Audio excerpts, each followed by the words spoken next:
Coolant leak. Coolant leak. We've got a coolant leak.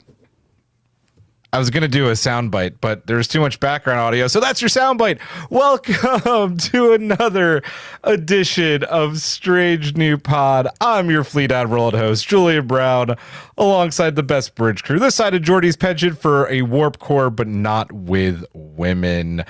Vice Admiral Eric is here. Savage. I had to be. I'm sorry. Vice Admiral Eric is here, and all he wants is a Geordi Scotty buddy cop show. Yeah, right. Yeah. No, the coolant leak happened in generations. He just the Enterprise blew up. Commander Hawk is here, ready to buy an Apple Vision headset after watching Interface. I don't know. Are you? It's like $3,400 here. Yeah.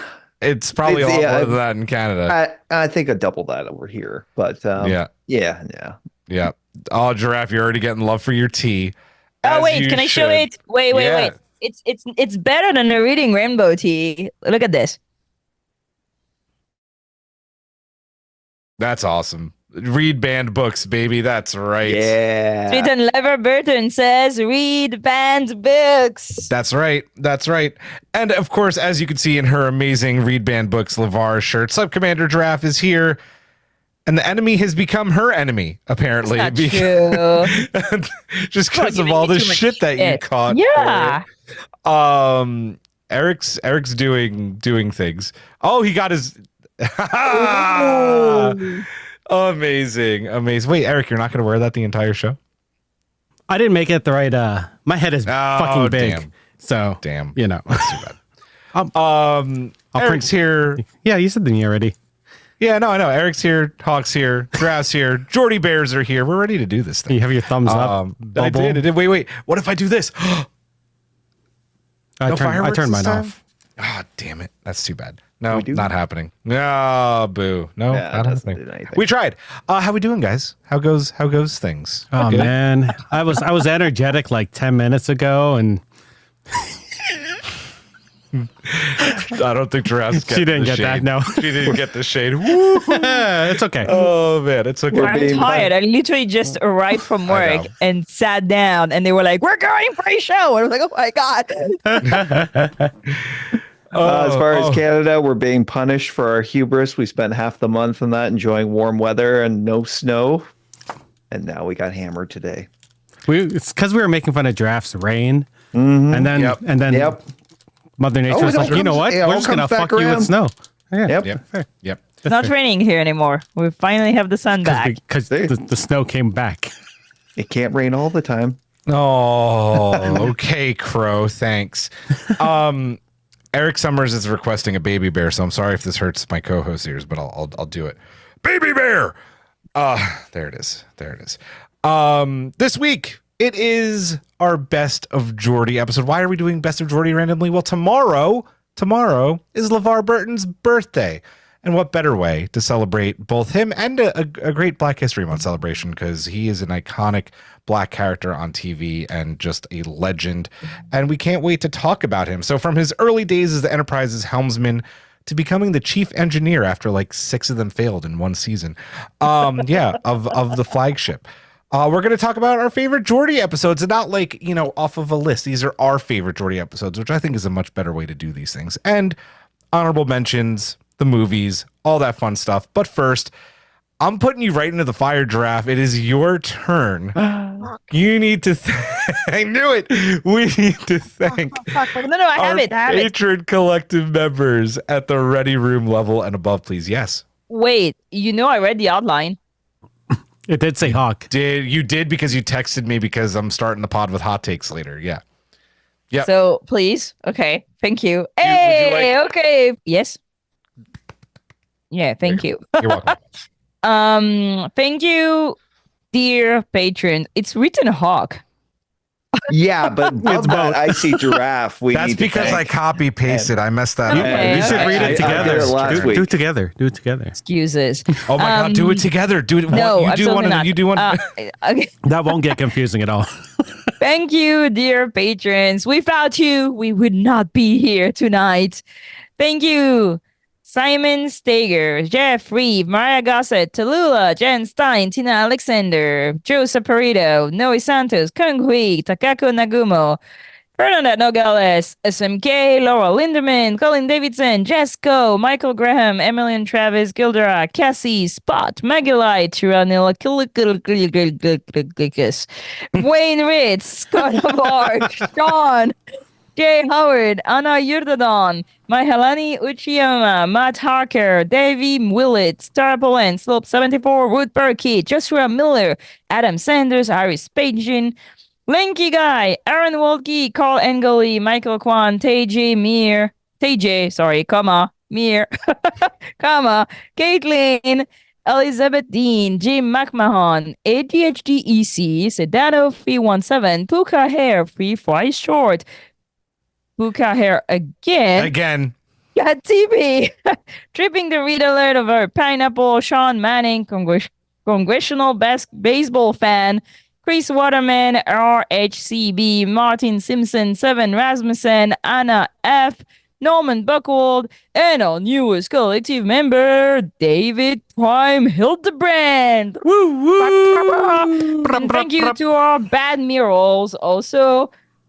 Do you know them by heart, Giraffe? I'm putting you on the spot. Who are our badmirals? Well, I know a lot of their names on Discord. That's the best way to do it. Just look at Discord. That's the best way to do it. Do it. So there's Chris. I know that. Yeah, ding. What? Ding. A ding button, like ding. Oh, dang. There's Tara. Ding. Ernesto.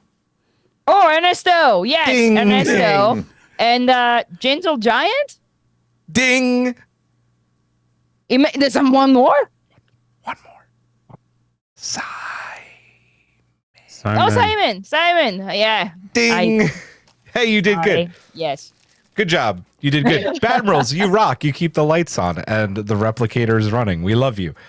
Some news. Wait, draft. So a couple years ago, I got this awesome action figure in the mail from someone. And I have an issue taking things out of packaging, so I just sort of left it in here.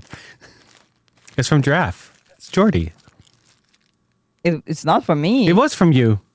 It was for me? Yeah, it was from you. Oh, I'm so confused. Really? Yes! I don't remember it. You sent that to me like 3 years ago. That's how long we've been doing this show now. Oh my god.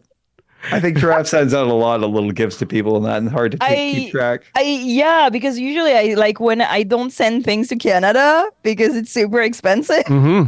I got that and that little cross stitch. Yeah. It was Damn, I totally forgot about this. Yeah, I do give a lot of random things to people, to be honest, except Julian. Oh. God damn. But you've met him, so. And she does give me random shit. What are you talking about? Yeah, every time I see him, I give him random shit. You know who does give us you random things? Our sponsor. I thought we were going to go down the list. I like that. That's good, Eric. Who is our sponsor? Heroes and Villains. We're very high pair. And they have a lot of amazing gear, not just Star Trek, but also many other things. But that amazing, is that from the motion picture? I think it's a storyboard from the motion picture. It's the storyboard shirt that Here's a Villain that's sells. cool. It does look really familiar.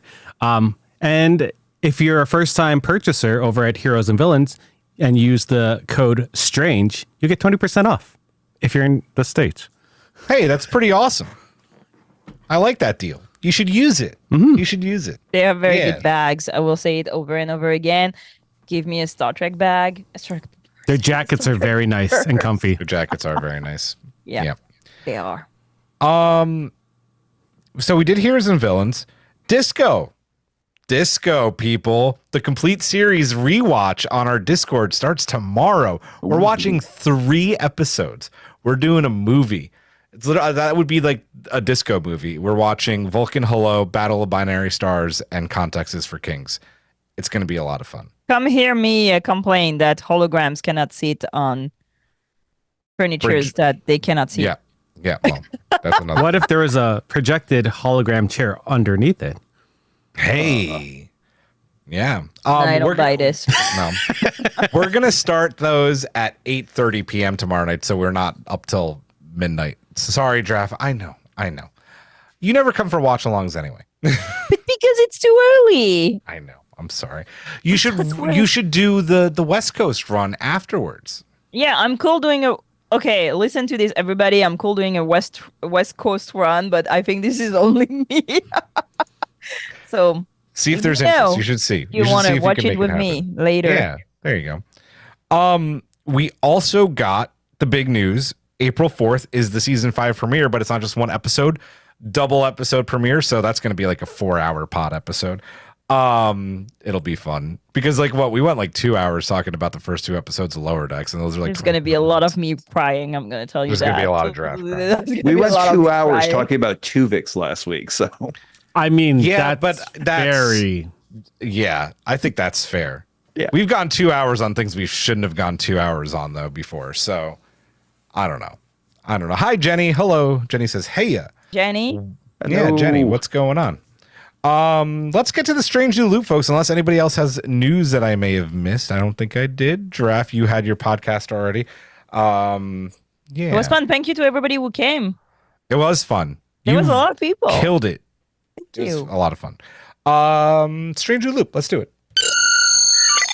So, I like this one this week. If you could write and produce a Geordi short trek, what would your episode be about? YouTube Collective, let us know as well in the chat, please. Eric, I saw his hand first. Go ahead. I would love. When he was on TNG, he was very precise. Like he knew what he had to do, right? He was an engineer. Yeah. He had to sort of sort things out. He had to have a plan for everything. I want to see his first couple days of being a parent. Like having a kid. Because there is no plan that you will ever follow. That would be It's a great chaos. short trek. I was going to say the same thing. I want to see him being a girl dad, because he's a girl dad. And Yeah, I understand. Didn't get to see him a lot in this position. He was not portrayed like a girl's dad. We know girl's dad. Look at Eric. He sort of does though. Like there's the overprotectiveness that he had for his daughters. Like I understand the girl dad thing. But because Same, Eric already Well, said that, I actually want to see a day in Geordi's life working at the museum. Oh, that would be Ooh, epic. yes. And I want it to be like Charlie's work. Have you watched that episode of It's Always Sunny in Philadelphia? That has like this giant take of like 10 minutes of like Charlie that goes that's my favorite episode, not him It waiting is. for the health inspector.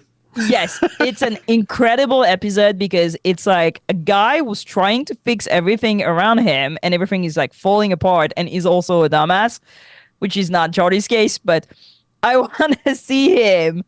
I want a day of like Geordi trying to prep the museum for a giant exhibit around Voyager, and I don't know.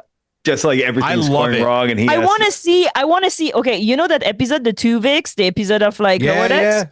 So I want to see. Imagine the Voyager is actually going to that museum with Geordi,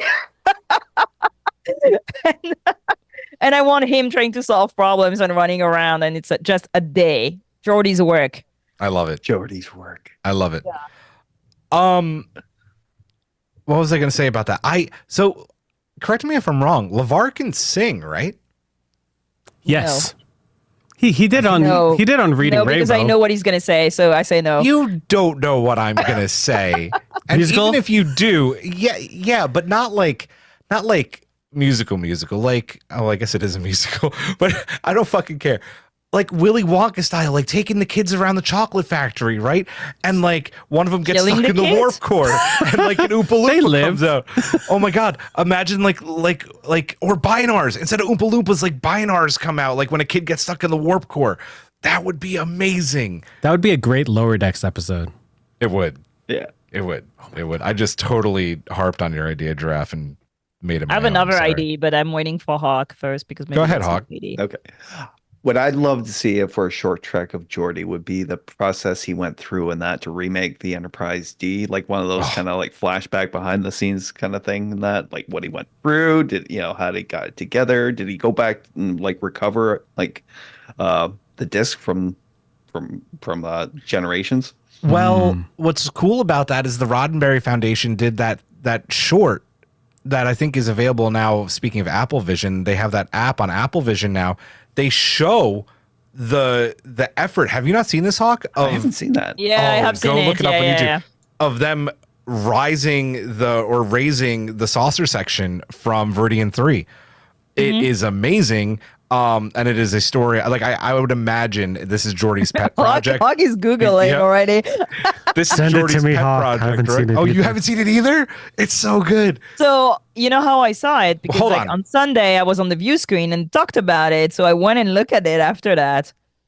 They were speaking Hold on. about the I'm things just- you can do on Apple Eric, Vision. is it going to be awful if I share my screen? We'll just have everybody watch. Just let me know. The collective. I'm doing it right now. Making sure I have sound. This show is definitely going to be 2 hours. The show's going to definitely be 2 hours. Share this one because I'm going to open. This is going to get wild. A Chrome window. Oh, fuck you. Maybe this is too much work. Oh, I think maybe did I see this Butterfly one? in the sky. Is this one with Nimoy? Can you guys? That's the chat. That's the chat. That's the chat. No, that's fine. People can see the chat. That's fine. Oh, I I'm hope gonna they already see it. I'm gonna put the video there. New window. Do. Okay, what is he looking at? Dun, dun, dun, dun, dun, dun, dun, dun, dun, Look at this. It's only pod stuff. Yeah, well, I went on the Stranger Pod YouTube. Enterprise D. What would that be called? Like salvage, right? What is even happening? 1 year later. It's not Just regeneration. is it? watching stuff. This is the best of TikTok and YouTube. Oh, here it is. Though. Got it. Okay, re-up. Oh my God, that's loud. Are Can you people sure hear that? your taxes Yeah, we can hear are that. being done 100% correctly? cool. Why are we TurboTax? I mean, tax ad? taxes are important. It's this coming one. up. Okay, you know what? I have seen this one. Some people in the chat I may have still seen haven't. this yet, so we'll watch it together. Okay.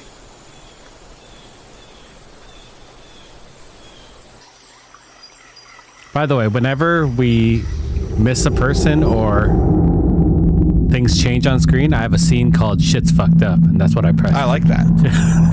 Go to this.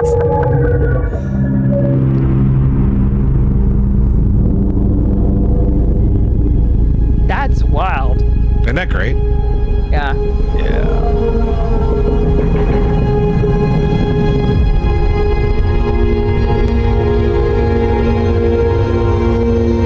How old is this? Like only like a few months. 7 months ago. Wow, that looks really good. Is that Darth Vader?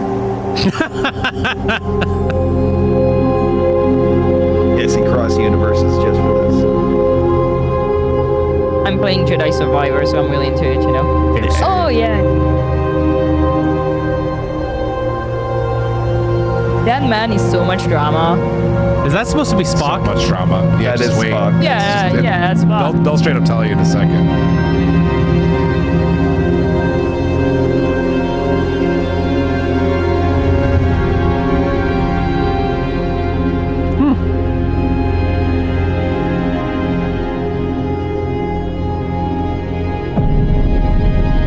Like, in case you didn't get it.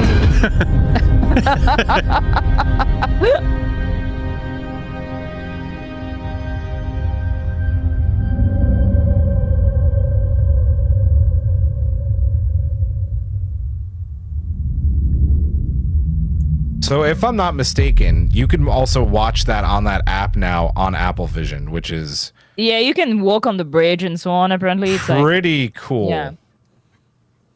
Oh my God, no Vistaprint. There we go.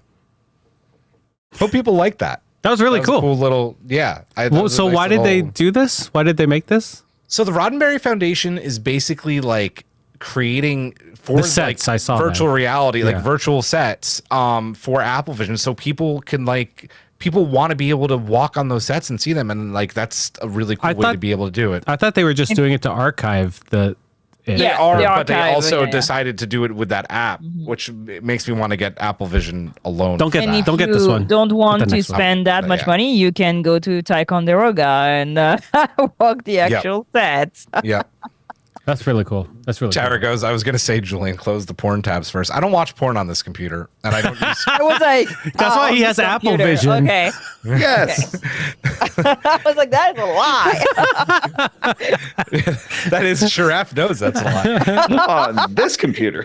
on this computer. But when I turn, So that went a completely different direction. But yeah, I imagine, Hawk, that he was on the ground. during Yeah, that. probably supervising the Yeah. effort, right? Yeah. Oh yeah, Yeah. my other idea is that has anybody watch the episode of Finding Your Roots with LeVar Burton on PBS? No, I No. want to watch So that, though. I really He do did want it. to watch that.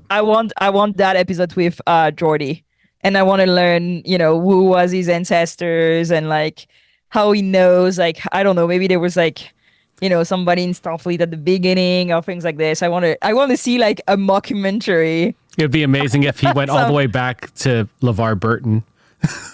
something like this, something like that. It's a very good episode. You should definitely watch Yeah. it. Yeah, I definitely want to check that out. Let's see what's going on in the chat. We have Eric Summers' Night at the Starfleet Museum going on, what Giraffe was saying. That would be awesome. Tara writes, his wedding, who is his wife? We've met. Who is the mom of the kids? Yes, 100%. Would love to see that. Eric agrees. I hope Geordi it's nobody we know. Right. I agree. CBF, Geordi fixing coolant leaks on one ship after another, like a day in the life kind of thing. That would be awesome. The exhibits come to life. You wrote, Eric. That's really funny. Geordi's Life Dramedy Edition, Jenny says, like that. I feel like this will happen in Lower Decks. I'm putting it into the ether. Matt Harker writes, I want a crossover of Rutherford meeting Geordi at the Fleet Museum. Yes. Or just meeting Geordi. Like, that would be awesome. Rutherford would probably meet Geordi before he's Commodore. Like, Geordi's a captain. No, at this point, Geordi is probably maybe even a commander or still a captain during Lower Decks. Or But he's becoming already a captain. commander in TNG. He's a lieutenant commander in TNG, and Yeah. then I think full commander in the movies, if I'm not mistaken. No, I think by the end of TNG, isn't he already a commander? No, he's still lieutenant commander at the end of season 7. Yeah. Yeah. Geordi and Janeway touring the Voyager after its Broughton Museum. That would be awesome. That's from Kang. Oh God, we almost got Julian's browser history. It wouldn't be that exciting, guys. I promise. Lies. Shut the fuck up, Jeff. Matt writes the saucer's Independence Day big. It looks like that in the video, but the saucer's actually not as big, I don't think, as an Independence Day. Cannot be as big as ship. the saucer in like what was it in Beyond? Oh God, Giant jeez. saucer. It's a town. My strange new loop, and I've decided, before the pod decided to almost start writing it, because I think I'm just going to write a short little like fic like I did for Spock talking to Ezed Bohr, the one I wrote. You could find on AO3, by the way. I would love to We're see. never going through that podcast today. So many side notes. So many side notes. So many side notes. I would like a short trek of Geordi getting the order to go track down Harry and Chakotay. And Oh, timeless. Ooh. yes, because I in my head I'd like to imagine that in that universe Jean-Luc is still like an active admiral, and like what the consequences would be of like him maybe getting that order from Jean-Luc and him having a very candid conversation like, Jean-Luc, if we were in their position, we would do the same thing, which Geordi does say to Chakotay and Harry during the episode. Like, I would love that conversation between him and Jean-Luc, and then having to talk to his crew about the fact that like orders are orders. We maybe don't want to do this, but this is something we have to do, and we'll stop them by any means necessary. Like, I think that would be a really cool short trek, and like it could have just been like a great deleted scene in the episode, but that's what I would do. I would like that short track. So, yeah. Should we get into the best of Geordi and a little bit of Geordi background? Giraffe's ready for this. Yeah. So LeVar Burton as Geordi La Forge. So Gene's vision, Gene Roddenberry, wanted to have a disabled crew member on the bridge for Next Generation. And David Gerald proposed a number of different options, with Gene choosing blindness or vision impairment for Geordi. And then thank the maker for Gerald also, who was basically like, we don't have any black people on this crew. And Gene was like, yeah, okay. So they interviewed Tim Russ, Wesley Snipes, or auditioned them. They were considered. LeVar. Wesley Snipes. Wesley That's Snipes. In an alternate universe. Right? Wesley I would love to see Snipes Wesley is Snipes with the in Star visor. Trek. Would that Reggie mean Jackson also was considered? if Wesley Snipes was Geordi, would that mean that LeVar Burton would become Would be Blade? Blade. Oh my god. Motherfucker, are you kidding me? That's like my favorite line from Blade when they shoot him. Imagine LeVar saying that. Oh my god. I can't imagine that. Yeah, it would be awesome. So eventually LeVar got the role. Thoughts on the importance of having Geordi both have a disability and be black, kind of continuing the tradition that Uhura started on TOS. Giraffe, we're just going to go in the same order that we have for the episodes tonight. So Giraffe, you first. Oh, I'm going first. Yeah, because we have, I'm just going by the order I that mean, we have. it's Otherwise, I could go first. 1987, so I'm already kind of like baffled that they thought of inclusion. Right. You know, I'm not gonna bitch, you know, but I'm like, it's really like, okay, you know, we're not gonna have one gay person, one black person, Right. and one disabled person. Like, you know, it's like let's just like mash up all the visible minorities in one person. But on the other hand, I always complain about the same things. I know, but I think it's great when shows actually work on being transsectional, that you know, you can be complex, you can be part of different groups, and you know, if you're black and trans, for example, or black and disabled, you don't face the same issues than people who are white and disabled, or white and trans, or you know, like it's, I think in America there's a lot of work to do on transsectionality, because it's very often forgotten. Like I see a lot of white women feminists and ignoring the fact that when you're a black woman, you have more struggles, like struggles that are different, just, and that cannot be solved in the same way than white women are solving their struggles. So I do think it's important, but at the same time, I don't feel TNG did it for these reasons. Right. I'm you know, retrospectively in 2023, I am like, this is great, but at the same time, I don't feel Star Trek is anyway. I don't feel Star Trek in '87 was really trying to say anything about that. I do think that now Geordi is a very important figure for a lot of people, in different ways, and that's very important. And the fact that, you know, LeVar Burton is also an amazing human is also helping a lot. And I don't think there's a lot of shows, Star Trek franchise now, that are actually talking about transsexuality like this way, you know, like except Discovery, which is gonna be in their final season. So yeah, like for example, let's take what's her name? Rafi, Yep. like a black lesbian woman, you know, gay woman, but that's never the point. Which in one hand, I really like it because I like characters being themselves and not being here just for representation. On the other hand, sometimes I feel that there's a lot of like performativeness in the choice of characters. So yeah, I don't know. I don't think I have a precise answer to your question. No, that's fine. That's fine. But yeah, there's always room to do better. Let's say that. But 1987 Star Trek, they were just trying to like, like Check off that list. check out some boxes. Yeah. Especially based on that that quote you just said, Julian. Or Well, right. Like Dave Gerald was just like, dude, like what's going on? I'm sure there were people who were like, why is there no representation on the show? I don't think it was obviously. I agree with Draft. I don't think Gene was. Yeah, and it's intersectionality, not transsectionality. I don't know. It's transsectional. Anyway, I don't speak English. Sorry about that, but you know what I mean. But another thing that I would add, it would have been great to actually cast an actor that is disabled. But again, 1987 They didn't do Star that back Trek. then. No, they definitely not even Yeah. on regular No. network TV. But yeah, Yep. I mean, they had issues casting people with disabilities up until the last couple years, I feel. Right? I would agree with that. Yep. That being said, I agree with everything Draft said. But not taking it away, like his being on the show was very important to a lot of people. Like I know that 1000%.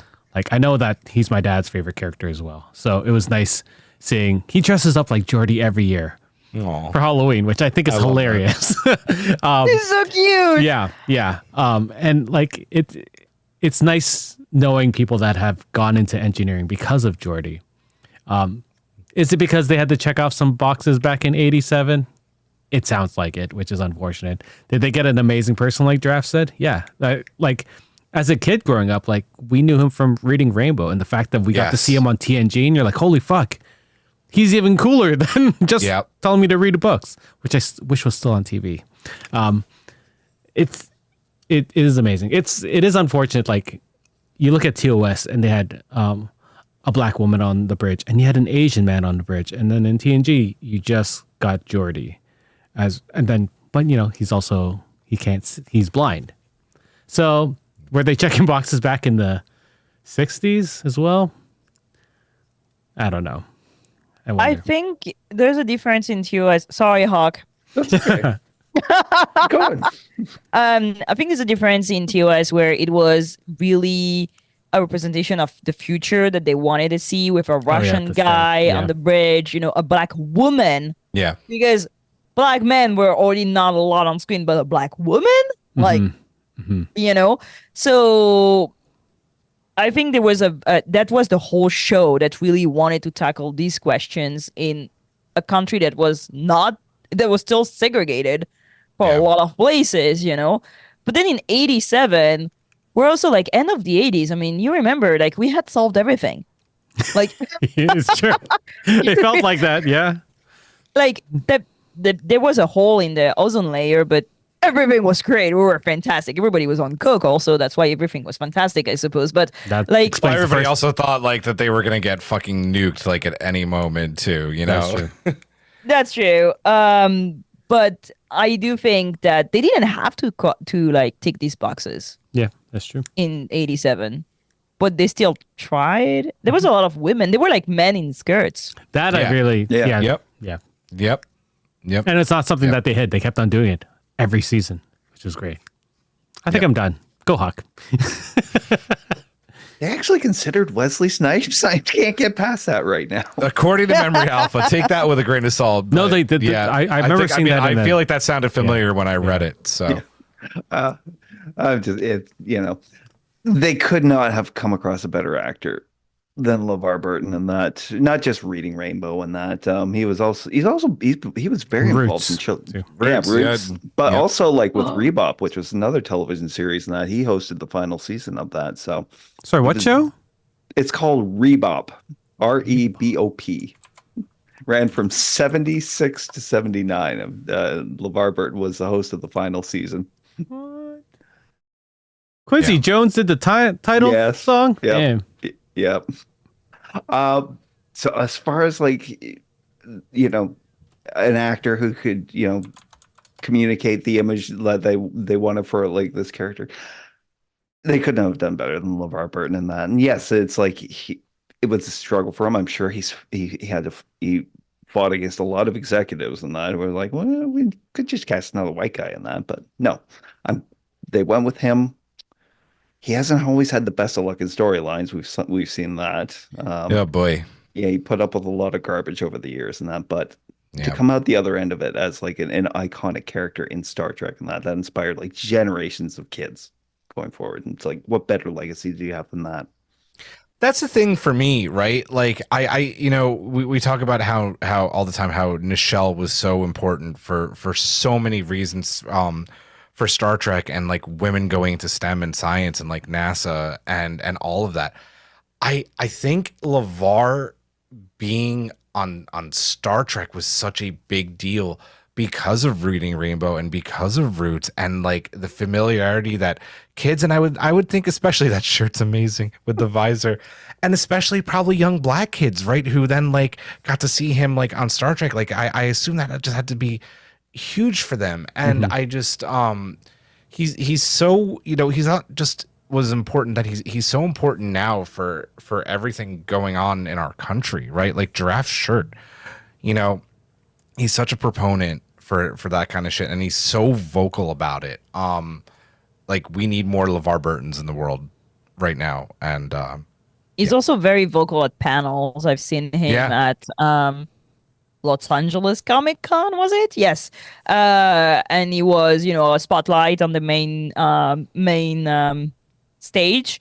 And his whole thing was about literacy and what's happening in the country and how people need to be more vocal and all this. Like he didn't speak about Star Trek. He spoke about reading Rainbow, and like he spoke a little bit about Star Trek, but like he uses every single moment he has a platform to, remind people to be active and be part of the society and say no to the things that, are impeding our democracy and our rights of speech. So actually that shirt, I got it because I donated money to an organization that fights reading bans. Nice. good. We'll move on. He used I to be just voted so against sorry, Eric, go ahead. No, I like he used to when he was so active on social. Like it was so great listening to him talk about, how important literacy is and how important it is to, to converse with people and like trying to get them to see your point of view. Like it was so good, and you can see that he's a good dad because his daughters are the same way. Like they fight for everything, and it's so awesome to see. Yeah. I just voted against one of these like fucking Moms for Liberty people that are trying to like win spots in the government and on like school boards, like the book banners and shit. And it's great that they're mostly just getting destroyed by people voting. And honestly, like I think LeVar is a huge part of that, right? Like it's like fuck these people. I don't understand him. I don't either. He also has I don't know how active it is. I'm going to double check before I say it. It is still very active. He has a great podcast. Oh, yeah.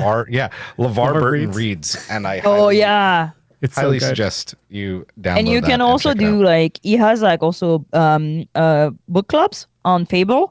So you can like subscribe and there's a book and then like they talk about the books and so on. I don't have time to read so many books a year, but would love to as soon as I'm retired and not dead. That got dark. Yeah. When you think we're gonna retire, I feel like I'm gonna die. Oh God, I'm never going to before. retire. Are you in PA same. 140? Yes, I am. Thank you, Matt. Yes, we voted against that. I say it, don't say it lately, but that crazy fucking bitch. Like, oh my God. Yay, Democrats. That's enough politics. Should we talk about our best of Geordi episodes that we chose? Yeah. Let's do it. I'm up first because we're going in chronological order here. And we're at season 1, episode 21, I believe. Not only is this Geordi's first shot at the chair, it's my first memory of Star Trek is this episode, Arsenal of Freedom, which is pretty cool. This episode's great. I chose it because of that very reason. Like Geordi gets the chair, and like during the episode he gets a little bit intimidated, but he never backs down, right? Because he's dealing with soon to be fired chief engineer. I forget his name, because he got canned. But that dude was like, I'm the senior officer of this ship. I should take command because Jean-Luc and Will and everybody are stranded on the planet getting Logan. Yeah, Chief Engineer Logan. That's right. Thank you, Eric. And he doesn't back down to him. He's like, I'm in command here, Mr. Logan, and he just does it. And Deanna's on the bridge and is sensing like he's nervous, right? And like just one little pep talk like really gets him going, and he has to make a really hard decision. He actually leaves the planet for a hot minute, right? Like he makes a very big command call, and then even then is like, you know what, Logan, you are going to be in command, but you're going to take the saucer. I'm going to separate this ship and I'm going to go rescue the captain, and you're going to go away because you're pissing me off. I liked how this young Geordi was really like just so like you knew that one day, just from this moment alone, he was going to be a captain one day. He had it, and the way he was calming down the ensigns that were at con and at helm, right? Like Geordi's just got this very calming demeanor, and he takes a big risk in this episode too. He sends the saucer into the planet's atmosphere to try and lure the Echo Papa, the big one that they sent after it. It's a gamble. The ship could have fucking melted, and it works. And what I really love about this episode is the faith that Jean-Luc does first to even put him in command, right? But then at the end of the episode, when they've won, right, and Jean-Luc's like, I believe when I left the ship, Mr. La Forge, it was in one piece, and he lets Geordi stay in command until they reattach the saucer section. reintegrate with the saucer, or with the Anyway, I love this episode. I love Geordi in this episode. It was really good. I don't know if you guys had a chance to watch it before we did the pod, but I don't know. I love this Geordi episode. Thoughts? I love whenever someone else takes the helm, or not takes the helm, takes the chair, and then they just kick ass, because it shows their mettle. And that's definitely what happened with I was going to say LeVar with with Geordi, and Geordi's awesome. So of course he kicked ass. Yeah, I hadn't had a chance to rewatch. Oh shoot, sorry, I have to take a call. No, you're good. Emergency red alert. Go ahead, Giraffe. Well, the thing that okay, so I totally had forgotten that it did not start by being the chief engineer, and I was like, so very Cisco and Burnham of him to have to become in his position. At least it's season 1, right? Season 1. Yeah, he was young. He was pretty young. Yeah, it's okay. He goes in fast, but yeah, it's this is like this constant like criticism that also every black captain has to like earn their spot. And I totally had forgotten that he's so much the chief engineer of the Enterprise that I forgot that. Totally forgot that. Like, Yeah, he's like on the bridge for most of. He does a lot in engineering during season 1, but he's on the bridge, I think, for like the entire season. Yeah. But I love this episode. I think that he kicks ass, and I like that tension with Logan. The fact that he basically like banishes him away so he could like do his job properly. I thought that was a very bold move for a young, fucking pretty green officer at the time, right? Like lieutenant junior grade. He's like a Boimler. He's a Rutherford, But see, Rutherford doubts himself a lot. Yeah, true. When Geordi definitely had a lot more confidence. Even in the one I chose, like that's why I like. He's also a character that when everybody's like saying it's blue, and he's like, no, it is yellow. You're like, that man is right. I don't know why he's right, but he's right. Like, you believe him because he has such an ingenuity also that he's not making shit up. Like, if he's saying this way, that it is true. and he knows it. He doesn't know yet how to explain it to you, but he knows it. I like that. My honorable mention is Timeless.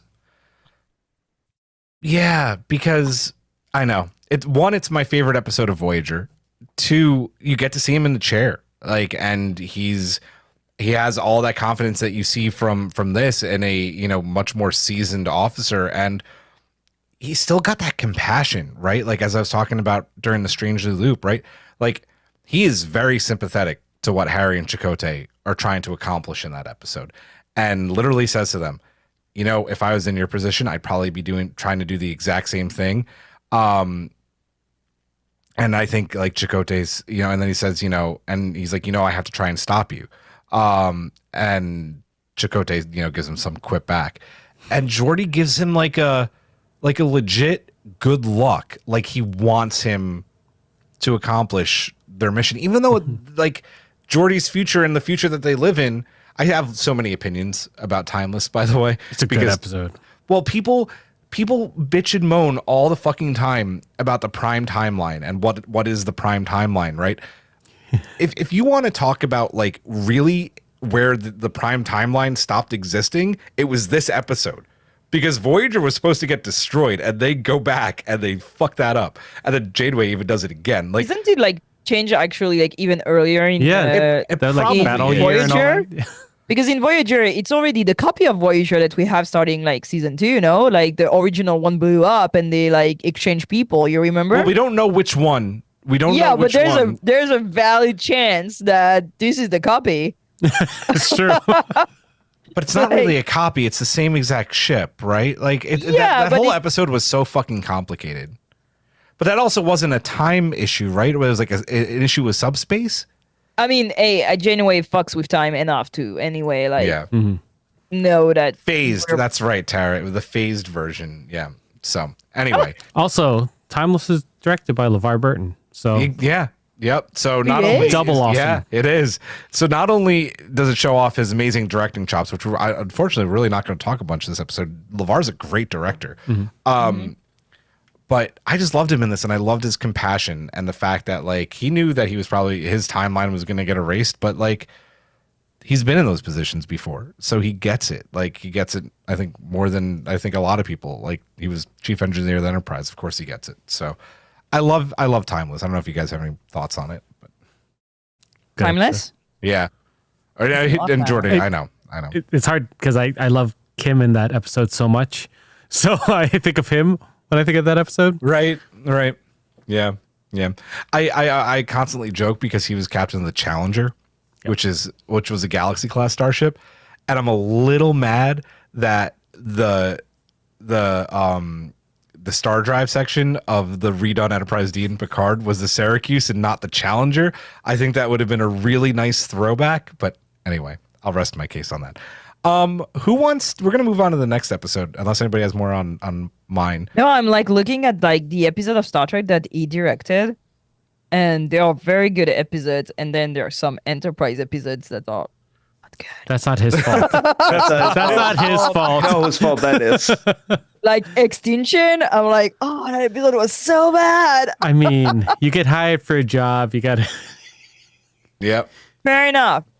But he directed Bar Association on Deep Space Nine, which is a great That's episode. Tara's throwing punches in the chat, by the way. Timeless is a great JC episode, which I know no one else cares about. I'm a JC shipper. Stop that. I care, Tara. I care. We care, we do.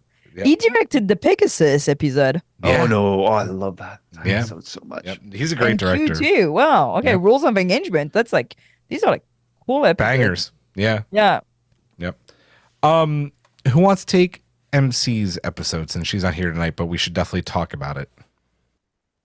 I could definitely talk about that. Do it. Her pick tonight for best Geordi was Iborg, which was, I really wanted to pick that one and that, but I thought, I'll pick something else. I'm the TNG dude in the group. So, she identified with that. But now that we get to talk about it, it is a fantastic Geordi episode. And that, as we know, as all of we've seen the episode, and that they come across this a lone surviving Borg of a cube crash. The Borg is taken on board the Enterprise. It's kept under heavy security, but Geordi is the one in charge of feeding you and accommodating him and running tests and that, and begins to form a bond with a Borg, which is something we never ever expected to see in Star Trek. And that after our encounters with the Borg, and that we didn't think was possible. But Geordi finds the humanity in him. And I think that's a theme with Geordi that it kind of continues on, right? It's very well established in TNG, and that, as Eric and I said, he always saw the best in people. And it is through Geordi that the plan to return the Borg back with a viral infection that could wipe out the rest of the collective is basically walked back. Basically through Geordi advocating for this Borg, and it's one of the best examples of him as a character. It is, yeah. And Jonathan Delacour was absolutely amazing in this episode. Yeah, he really was. It's so funny when it comes to this episode. It's like this and Tuvix, right? Are the like, should they have or shouldn't they have? And I'm always like, this is because I feel like I'm like the cold-hearted bastard on the show. Like if I was Jean-Luc, like I would have gone through with it. Like especially like in that position, you still don't know like that you could deassimilate people. Like I probably would have like had them upload the virus. But then like Hugh, and then the needs of the many. The needs of the many. Yeah. I mean, then again, there's millions of Borg, so it's so hard, right? Because the Borg, it's hard. I mean, isn't it like the same plot with Janeway and Ishab? Like she's supposed to send him back with a virus. You remember? Like when they found Ishab, weren't they sick? They were sick, and she wants to send them back so they can like spread the virus or something like that. I think she even brings up Jean-Luc in that episode. I don't remember that, but I remember it's like kind of a parallel plot, and she doesn't go through it either, because seven. I mean, there's seven. But yeah, it's interesting that even if if Janeway doesn't know it, like, come on, Picard is not gonna do it. Yeah. But Giraffe, you're absolutely right. Like Jonathan Del Arco puts in a really amazing performance in this episode. Yeah. Anybody else on iBorg? No, it's a beautiful episode. It is. I especially, I mean, I know we're talking about Geordi this week, but I also thought that Patrick Stewart put in a hell of a performance in that episode as well. Like dealing with the moral conundrum. And I think it's also the first episode, and correct me if I'm wrong, where we see the Borg as also former humans. Yeah. Like that, damn, that's a person, Yep. And I like the fact that TNG, it's season 5, right? Yeah, it's just before the next phase is the one just before it's the next phase. Right, yeah. It took a long time, I feel, in TNG to humanize the enemy. Because the Borg is a very easy enemy to just be like, a good enemy to shoot, basically. They're not people. And I feel it's always very dangerous when you have enemies that are not people, because it kind of justify a lot of war crimes. I'm rewatching the Clone Wars of all things, and like the number of war crimes they commit in that show, because it's all droids, and you're like, yeah. The Jedi were so corrupt at that point. It's oh man. I mean, I'm like still in season 2 or something like that, and literally the game between Anakin and Ahsoka of counting their kills, like when they're droid, you're like, droids, but then sometimes it's like people, and you're like, but also droids have a weird history in Star Wars, because they don't really know how they work. They're just sort of like magic-ish, and they sort of have souls, you and they turn sort of them on, don't. and they're a person basically. There's a person. Yeah, in there. they can suffer. They torture them. They remember people. They love people. Yeah, they're people. Yeah. They're 1,000 Roger people. This like, is come on. a really good time to plug David Mack's new book coming out in a week and a half, Firewall, which is a 7 of 9 story, and it talks a lot about the PTSD of being a drone. Exactly, Hawk. There's like this interesting shift in TNG where also at the beginning, like for example, the Romans are the big bad villain, like they're like which like they are, but but then you have the defector, and you have that whole question like, damn, like he's a person with a family, maybe he's lying, but maybe he's not, and they start having more and more these conundrums about humanizing the enemy, which it's always the easy thing in a war when you dehumanize the person you're shooting at. And that's what I really like about Iborg, and also about Picard season 1 is that conversation about what do you do about the person who has become a drone. You see it in Voyager also when they get like, it's that double episode where they realize that drones actually dream, and when they dream they're them Unimatrix one. Yep. Yeah. And I really like when Star Trek goes like into these questions. Yeah. A lot of people in the chat right now are talking also about how Geordi basically helped change Guinan's mind, which was a huge deal because, just as much as Jean-Luc, if not more, I mean, listen, like the Borg are the reason that the Elurians are an endangered, endangered people. And she changes her tune by the end of this episode, thanks a lot to Geordi, and that's huge because Guinan was right there with Picard at the beginning of this episode, and throughout, like Geordi just kind of, he is very much the like angel on the shoulder being like, this is wrong, this is a person, and he has rights and he has feelings, and and it's weird because it's like he had as much right, right to be, suspicious or terrified of the Borg as anybody. He was right there in that during, rescuing Picard and that. He knew the stakes and what this enemy could do to them and that.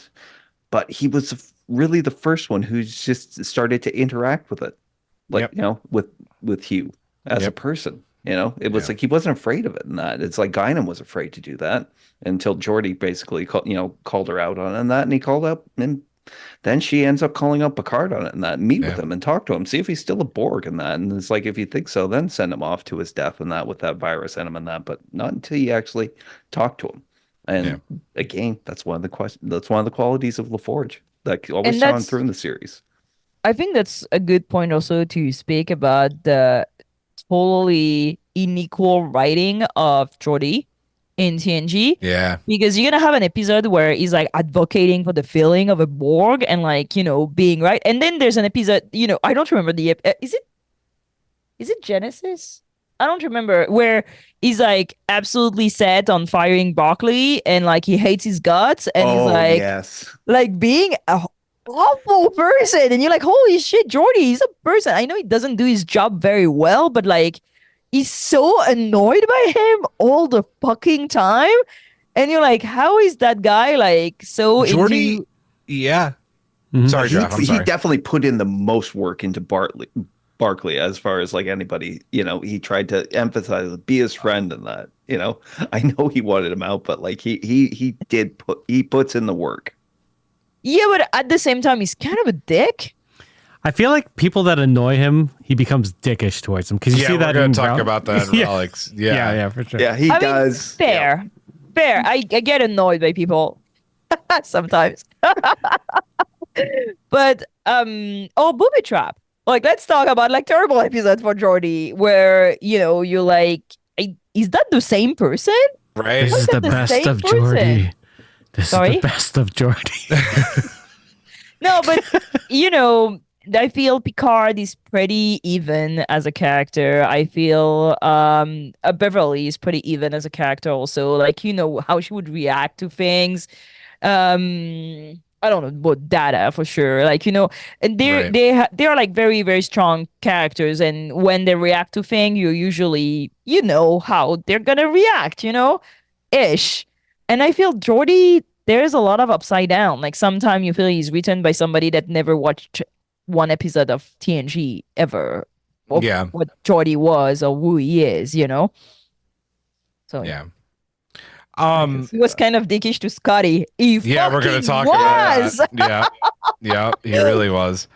Draft, why don't you keep going? It is your turn. Your episode. Oh yeah. Okay, so thank you to everybody who decided to hang me for not choosing the enemy. I feel like I'm becoming too predictable.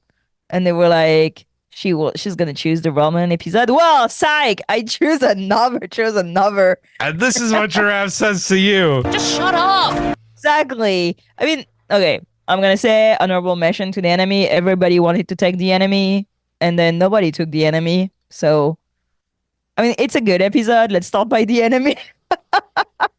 It's a good episode where we see again that same how you say that, like Empathy? empathy. Thank you. It's okay. Keep going. Hawk's gonna keep coming in and out. He's got bad internet tonight. The same empathy that Geordi has for people that maybe doesn't understand. Like right away, he's like trying to save the Romulan. He's like trying to understand what's going on and so on. And I really like this, that I feel is always trying to understand people. Like he's trying to understand machines, you know? Always these like, there's something bugging and I will find what it is. And then Yeah, I will make 100%. them right, you know? Or I will understand the system and I will adapt myself to the system. So it's a very beautiful episode. Yeah.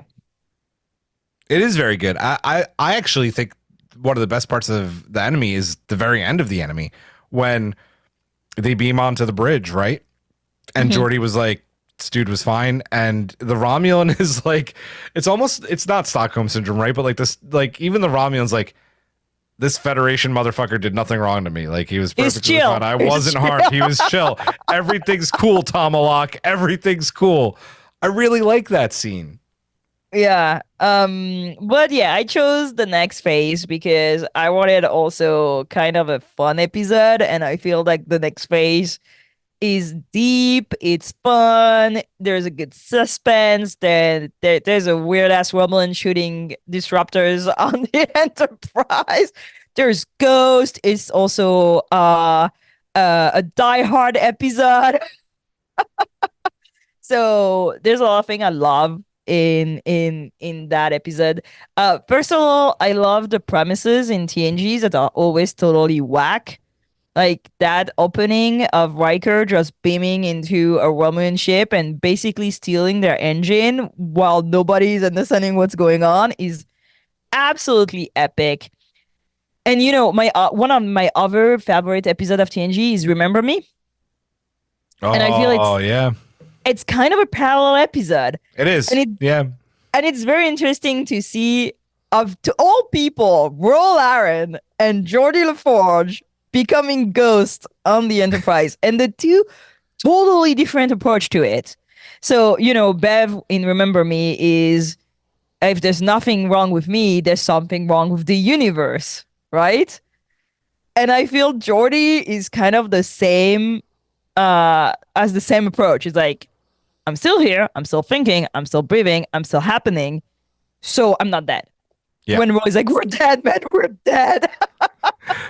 Rose ready to go with the prophets, right? Ro is like, let's say goodbye, let's go. Like she's ready for the next phase, like literally. When like Jordy's like, no, I'm gonna find a solution. And I really like this very methodical approach that he has to everything. It's like, I'm gonna find a solution because there's a problem. So I'm gonna create the solution. And that whole thing with Data, he's like, come on, trust your gut. You know I'm here. And I feel that these back and forth where they go back to the Romulan ship and try to come back, it's great because you have like the two versions of the stories. And it's also a question of grief. Like that conversation in the shuttle between with Worf is like so beautiful. Yeah. And how Ro is also trying to know what Riker was gonna say, and she doesn't know what he's gonna say. So that this whole thing of how would people react to my sudden disappearance? And I feel that it's great that Geordi gets to see it and to see how much he's loved and how much his friend cares for him. And the fact that they throw a party is even, again, we're always like, we're dead, and they're like having fun. And he's like, no, that's great. Can I interrupt you for a second on that? I will say, even though Geordi may think that's great, this whole crew deals with grief in a super fucked up way. They're all Like every fucked up. time someone dies, they are just like moving on way too fucking quickly. And it really bothers me. Sorry. Like Geordi, oh man, yeah. No. But yeah, party for Geordi. I like I like that Picard is like, no, we need to go. Like there's like a diplomatic crisis. Yeah, like, on right? the funeral. And like, damn, dude. It's your chief engineer. The flagship just keeps going. Man. Yeah, but like when they see them like phasing, I like that nobody's like that phased. They're just like, Picard's like, you saw that too, right? And they're like, yeah. Well, most probably they're not dead. I'm like, damn, like you guys are like bast. What? Does when they come back in, am I making this up? Does Geordi say something like sorry we're late to the party or something? Is there that line? Oh or am I yeah. making Sorry, that we're up? late to the party. Yeah. When he's like lying on the floor, like. Yeah. But I feel it's again an episode where we see Geordi's ingenuity of trying to figure things out, and that's a brain I love. That's the approach to something horrible. Like Ro is just like so long. She's out. I mean, she does kick like a Romulan into space. And Yeah. we don't know if that guy is still going. Is he dead? Like, can he He's die? out of fate. Oh no. Oh Maybe he's not no. dead. Maybe he's just like going with like peanut hamper into space. I don't know. It's horrible. Oh, he did. Yeah. There's Oh. a flowing, there he is. floating Romulan. Like, Oh man. so yeah, yeah. That's why I chose Yeah. the next space. I think it's a very fun episode to watch. It's a great episode. And more role Aaron for everything. Oh, actually, rewatching it, there's this moment where she starts talking to Picard and he cannot hear her, and it's a good parallel to watch before watching her episode. Oh. In Picard. Oh, Yeah, because she tells him like you don't know, but you helped me a lot or something like that, and she basically you see that she's trying to speak to him because she knows that she thinks she's dead at that moment, and that she will never get to speak to him and tell him what he brought her and how it influenced her. And when I rewatched it, I was like, damn, that's such a good segue to her episode in Picard where she tells him finally what she wanted to say. Dude, that episode of Picard is just Mhm. so fucking good. Yeah, that episode's fun. And you know what? Like it's heavy. It's like heavy light because there's also some good comedic bits in that episode too. Oh yeah, Like, you know, 1000%. it's yeah. When they run through the ensign's like quarter, Yeah. and then there are people in like their towels, yeah. like just like exercising. It's the kind of thing I loved. In Star Trek Beefcake series, like, guy wasn't there though from Lower Decks. Beefcake towel guy. Yeah, been there. no, Should've there's been just like a girl in her towel, so that's her towel. But Yeah. no, and I also love the Romulans. Just like they're hanging by a thread, and they're like, "We're gonna blow up the Enterprise." Like, dude. Now's not the time. Yeah. But yeah, Yeah. it's a great episode to watch. It is. Anything else on these guys? Good. Eric, let's talk about Geordi being a dick to Scotty. Geordi's being a dick to Scotty, and then they become friends. That's this episode. This episode is one that I love it. I love it because it has two amazing engineers at the sort of the forefront. Basically, what happens is that the Enterprise enters this sector of space that apparently has not been visited in 75 years. 75 years? I feel like that's right. And then they find... Yeah, that's 75. Then they find a Dyson sphere, which, giant Cool. machine. Yeah. Very cool. And they find a ship that's just sort of floating there. So they go on and they find in the buffer of the transporter, which is in an emergency mode, something like that. Like they find two signals. They bring the first one back, and it's Scotty. So Scotty tries to save the second person. Not good enough. So what happens throughout the episode is Scotty's trying to relate with everyone on the ship, right? He's a man at a time.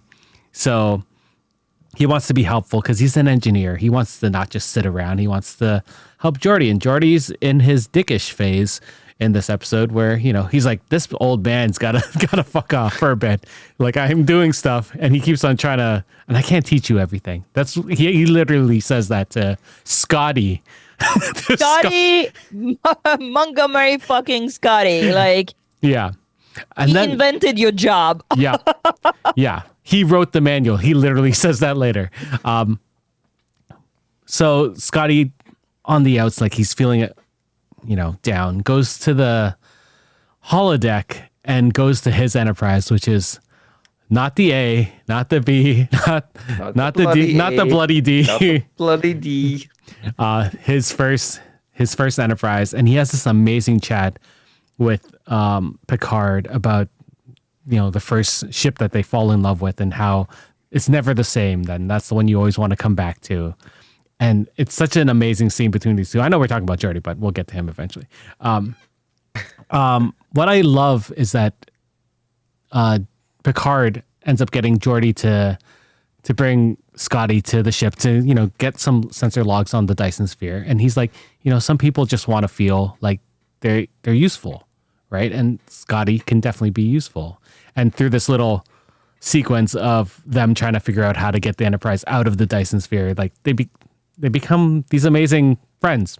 Or they seem like really good colleagues, and they play off each other and their knowledge, and Geordi starts to lighten up a bit, like we see him so often in the past. And at the end, we see these two engineers exchanging stories, and it's sort of how I pictured if Shaw had the chance to chat with Geordi. To have that, yeah. Like that's what it would have been like. It would have been them being peers and just being like, "Oh yeah, that's awesome. You did that. Yeah, you did that." And then they give Scotty a ship to go and explore, a short range ship. Where the fuck is he gonna go on a short range ship in the middle of nowhere? Again, it's a place in space. Nobody has been there for 75 years. Get a short range ship. What do you mean? Okay, they were obviously putting him out to pasture. Come on. It's like, go get lost. There can only be one engineer of the setting him on an Enterprise. ice flow. Oh my god. That being said, I really like the play No between bathroom. Geordi and Scotty, especially at the end, like them going through their full like prowess of engineering skill. It's such a cool sequence. Seeing Geordi, sort of calm down after being so empathetic in these previous episodes we talked about. Yeah, I don't know. I just It's really weird that he doesn't nerd out. Yeah. You know what I mean? Okay, I wanted so to ask. I have opinions on this. I have opinions on everything. I have opinions on this. Surprising. Shocking. I have two differing opinions. My first opinion is that Geordi knows that Scotty is a legend, right?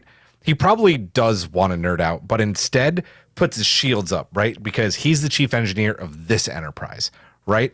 And he doesn't need some legend who everybody thought was dead until now telling him what to do in his engine room. So Geordi turns on dick mode, which I get a little bit, right? Like this is his ship. Like this is his But baby. baby bear, you do what you want. We want you to be happy. Yeah, Geordi has some issues he needs to talk over with Deanna. He has his ways of doing things, and I feel like even like with Reggie, like if things get out of sorts, he's just like, "Fuck off! I need to do this right."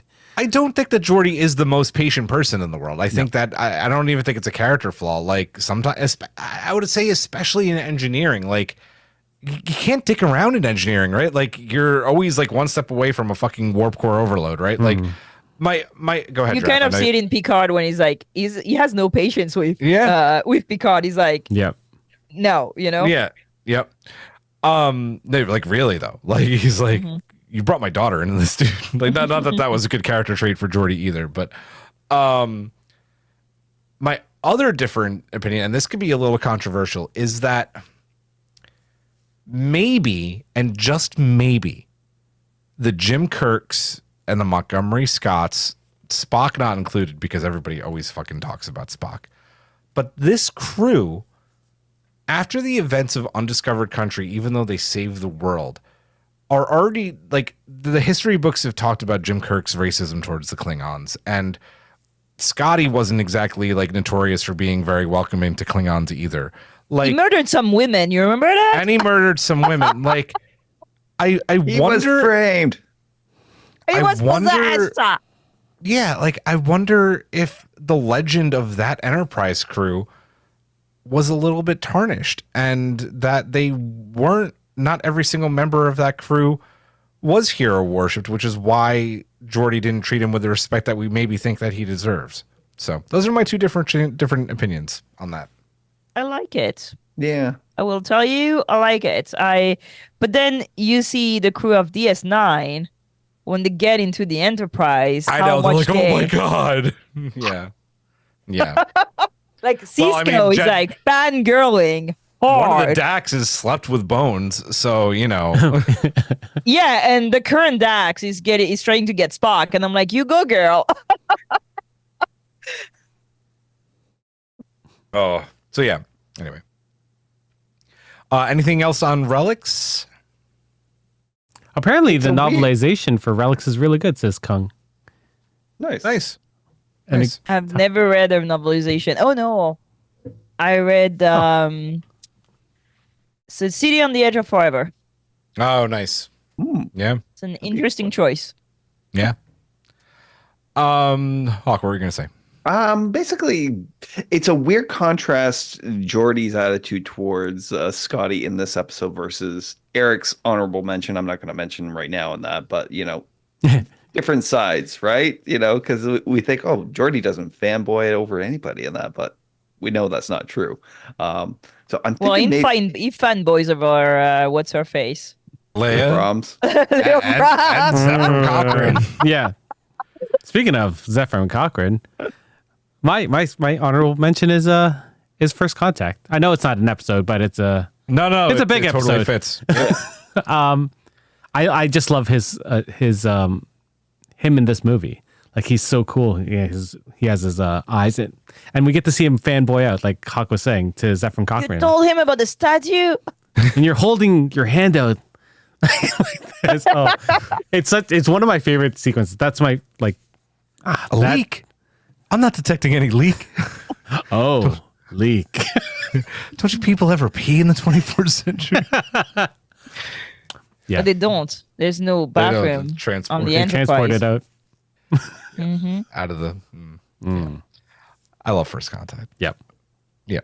He looks so good also. I know. Like we didn't speak a lot about how fucking good it looks. I feel in TNG he was like he's very 80s, right? I mean, Mhm. I don't know.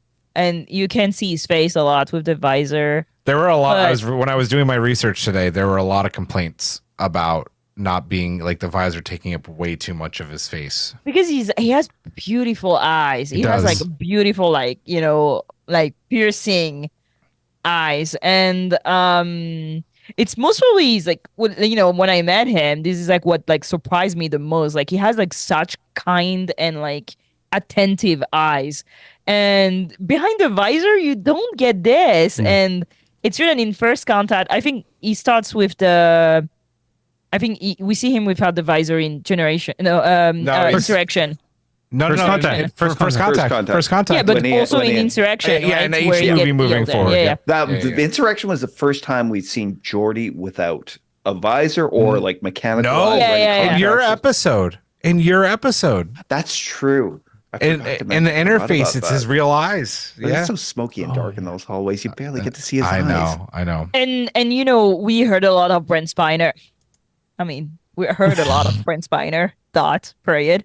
But we heard a lot of how difficult it was to play Israel with the paint and the Yeah. contact lenses that he was wearing, that he didn't see anything, and that, most of the time he was acting without like knowing what the hell he was doing because he couldn't see anything. But I don't feel I heard as much about LeVar Burton and how he couldn't see anything with that thing on. And he acts all these scenes. He cannot see anything. Yeah. And I really like First Contact because we really see him. Mhm. And I feel there's a lot of acting that goes through the eyes also. So, yeah. And he's such a handsome man. Come on. I mean, his first line is just like, "Oh my God!" Like, there are those eyes. Like when he's like, "The Enterprise is the most advanced starship in the fleet. Like, we're ready." He's like, "Oh yeah, fuck yeah, we're ready. Let's go." Yeah, no, love First Contact. Hawk, we end with you on episodes tonight, good sir. Hopefully the internet holds out. But yeah, for the It final won't. one, It's because you said it. I want to Hawk. know what the hell is going on. for the final, final two, but I decided to go with Interface, which is kind of a bit of an unheralded episode of Star Trek and that, but it's one where it's like completely about Geordi and that. He's the star of this particular episode, so I thought it was pretty important. And the fact is, he put in an amazing performance in this episode, and particularly because it leans on the strengths of the characters. He's testing out some new equipment. It's an interface which allows him to control a remote drone that goes down into this very atmospherically dense planet that nobody could really survive in, and that to investigate the crash of a ship called the Romanos. Geordi's basically in that full bodysuit. He's like, visually there. He can interact with everything there. But the suit's very sensitive. They turn up the limits too much in that, and he ends up getting a very nasty burn across his hands when a sudden fire breaks out. On top of this, when he is informed that the ship that his mother, Captain Silva La Forge, is commanding, the Hera, has disappeared. And it's been a while, and the Starfleet and pretty much the rest of the galaxy is assuming missing and dead, which LaForge doesn't buy. He at least he's not willing to accept it at that point. Riker comes in, offers to take over, the next manned expedition, or the interface to the Romanos, and that because of what's happening, and Geordi refuses, because he won't accept it. It's like he said, she's missing. That she has gone missing before, and that, and every other ship in the fleet, and that when they go missing, we don't assume. He's like, until you show me a body, until you show me wreckage, and that I refuse to accept she's gone. And it reminded me a lot about what makes Geordi such a great character is he is one of the most optimistic of the show. Yeah. Which is weird because he is an engineer, and engineers are problem solvers, and basically every problem has a simple solution. But he somehow goes beyond that. He has a weird way of applying humanities to his work. And this becomes muddled in the episode, and not because in his next voyage out in the interface, and that he sees an image of his mother asking him for help to help them. It's very cryptic.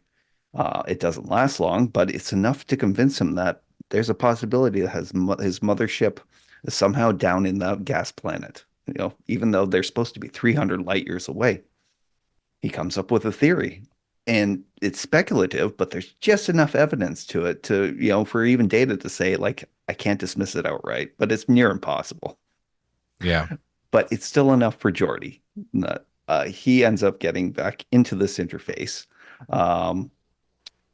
He makes contact again without the captain's knowledge. In fact, he risks his life, and the only one helping him is Data, which is so surprising. Like, because Data should have really shut that down, to begin with. But his best friend, though. This is best friend. I know, and pushing those sensor limits up to 150 Like remember, like Yeah. 75% he got his hands burned from a bad interaction. Especially, we know that the visor hurts him a lot. There's these episodes where he needs to get it tuned, and he explained that he's always in pain. Yep. Which is like, Yep. It's like always having like a low-key Wild. migraine for him. Yeah. yeah. Just to go on that real quick, Hawk. Like Kang in the chat is saying it's a great episode for that Geordi Data friendship here. Everybody always talks about how Data without the emotion chip doesn't have emotion, which is such bullshit, right? Because Data is totally being emotional in this episode. He lets Geordi manipulate him, and like not like that. You know, Data couldn't have said no, but he doesn't say no because he's his best friend, and of course He leans wants on to the help friendship, him. Yeah, right, to get him and there. it's I'll tell you another interaction that was so weird to me. When Jordy's walking around the ship, kind of with that news kind of hanging over him that his mother is missing, he goes to see Data. And as you said, Data has no emotions at this point, but he's also he can also intuit at this point, and he intuited that Jordy came in because he wanted to talk about his mother, even though Geordi denies it, and Data goes back to his work and that, and he's studying the poetry, the blank space of poetry that goes on for 47 minutes. Oh my god! But Geordi hangs out, and he swings around the chair. He's because Data invited him to join him in the poetry and that. But they're in the camera shot, they're framed very closely together, and it's contrast with another shot when Geordi actually goes to Deanna for therapy. And as you can see him framed off in the distance of the room and that, like, almost very purposely, like far away from Deanna. And I always thought that was really interesting in that. It's another dimension of like his friendship with Data, like as sometimes Geordi wasn't the best with actual people in that, even though this is his crew and his family and he loves them and they love him and that. There was quirks to him in that, and it's like Data always, with Data, all of that went away, right?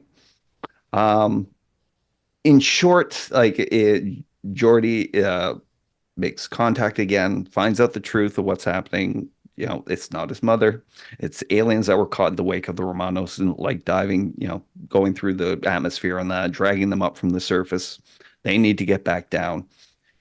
And even though like his life was in jeopardy in that, and figuring out that he had been lied to by these aliens just to get home, which like I don't think it was lied to, right? I think it was unintentional. I think memory Geordi even used says his mother, yeah. But so I rewatched this actually right before the pod tonight, and I couldn't help but think that the Stranger World season 2 episode Lost in Translation, I think, relied like very heavily on this episode. That's exactly what I thought about. Yeah. Like, yeah, that made me think of that episode also. Yeah. Yeah. It's very much like the same situation. Like it's a type of species that can't communicate like in normal terms, so they have to find a different way. Yeah. So they ended. I know, even though like for him, he should have been furious. It was emotionally manipulative on their part. Yeah. But again, they had no choice. He still helps them. And that's Geordi. That's that humanity that shines through in that, it's like he's a great engineer in that, but he never let it stop him being a great human being.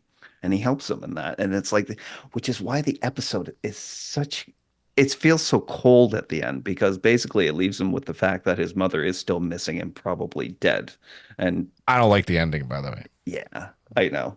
It is it's kind of a slap in the face. They never talk about his mother again after that. No, they don't even ever confirm that she's actually dead. Like they could have had a simple line saying they found the wreckage, and like that would have been that. But like they don't actually ever confirm that she's dead. There's no which is closure weird. for it to him. No. Great even though it is a great episode. It's a great episode, great performance by him, and it's just reaffirming like what a fantastic character Geordi is, and how the layers to it. Thoughts on this episode, everyone? Anyone? Yeah, that's bullshit that we never get to meet his fucking mother. Like, how happy I would be to meet Captain Sylvia La Forge. Like, who would you cast? Well, no, we see her in the episode. Yeah, I know, but it's not like that's not her, No, it is. Like, we see her in a recording. No, I know, but they should Oh, have. you mean like as a recurring character? Yeah, Okay. yeah. Also, it's the kind of thing where I I'm gonna I'm gonna bitch a little bit, but I I feel like in Picard I was looking forward to Geordi so much because like I wanted updates in these stories. Like I wanted to know maybe we're gonna have a line on what actually happened to his mother, things like this. Like maybe one of his daughter, they're not named after her, no, but like like I was like there are things where I feel there's a lot of like missing pieces for Jordy as a character, and that interface actually adds so much to his story. Like he's the son of a captain, And and yeah, and his like they're a Starfleet family. Like his Yeah, they're a father's a Starfleet science commander. Like yeah. Do you remember the conversation with the dad in it? And, That like, was the dad really pretty much- cold. the Yeah. dad was like, okay, we're gonna have a private service and that, and he's like, you don't know she's dead yet, and you're already planning on the service. Well, but it's also Starfleet. Like, Yeah. They move on very quickly in Starfleet. yeah, you remember they threw a party for him, and then in the middle of the party, they were ready to go. They're like, we have shit to do. I also like hella respect to Captain La Forge for being captain of I think like nearly entire Vulcan crew. Yeah. And I always say that I really want Star Trek to actually give us at least one I mean, there is the one with the baseball. What's the name of the episode in DS9? Take me out to the holosuite. Turning into the opposite, where you finally see these crews that are like one species, which they speak about in TOS. In TOS, Vulcan Spock says that the whole Starfleet Vulcan crew was killed by the space amoeba. You remember? Yep. Yeah. And that he felt it because they all went off. And I think in Enterprise, then they speak a little bit about like the possibility of like one species in a crew, but then you don't really see them except in DS9, which is like a very special situation because it's Dominion War, and you understand that during war you would work better with people from the same species. Right. But yeah, imagine like being a human captain of a whole Vulcan crew. I like that. Don't we get a whole Should bullying we- crew in the Lower Deck season 3 A finale? bullion crew, The yeah, bullying crew, like the bullion crew, yeah. But I feel like I'm very curious about it. Like, are they special? Do they have special missions? Like, how would that work? Like, is that on purpose? I don't know. Anyway, I feel that it's a great episode, but again, the problem with TNG is that it never follows on the stories, and I would have loved in Picard to have a little bit more of Geordi. We have Same. beautiful scenes with Data when like he thinks he's dead, and like all this like the jokes about the Picard wine being gross, which we all know is true. It's And true. and all this I think adds so many layers to him. I'm very glad he didn't have a wife, but I would have liked something about his mom. Yeah. Yeah. Yeah. A line up thing. Yeah. Something. Yeah. Yeah. The other thing I like about this episode is something I like. One of the few things I like about Star Trek Insurrection is that Geordi and Will are like close friends. Like they are close, and you see a little bit of that in this. And Geordi's a bit standoffish to Will, which I think Will like understands and respects, knowing what's happening. But like I like that we get a little bit of that because those two are not only friends, they work incredibly well together, which we see later on. Yeah. Yeah, they have a great interaction actually in this episode over that. Yep. Will telling him the story about like when he was a kid, and even knowing his mom was dead, he would like take those stories his father told him and like pass them off as if they just happened, or Yeah. Yeah, and I thought it was touching, especially in this episode, because I don't think Geordi would do this with anyone. He just let Will like watch the recording of his mom like with him, right? Like I'm not sure that's something like you would do with every single one of the crew members, right? Yeah. Mm-hmm. So, yeah. Anything else on interface? Do you want to briefly talk about elementary dear data? Or? Yeah, I'll try and be brief.